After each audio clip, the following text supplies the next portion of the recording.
Si Alab ng Bayan may tanong, question, if ang employee na sexually harassed, so where to file a case, pwede din po ba ito ground for constructive dismissal? Ang sino nang harass? Ang employee ang na-harass? Ang employee ang na-harass, for example, tapos tinanggal siya sa trabaho, depende yan. Pag work issues, pupunta ka sa NLRC. Pag nagreklamo ka, for example, na-violate na if you think may unfair labor practice sa company mo, you go to NLRC. Doon ka magreklamo.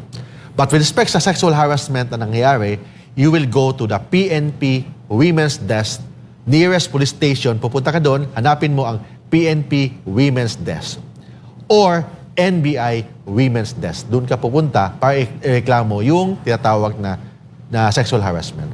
Or, another option, you go to a lawyer and ang lawyer ang tutulong sa'yo. Thank you, Mark.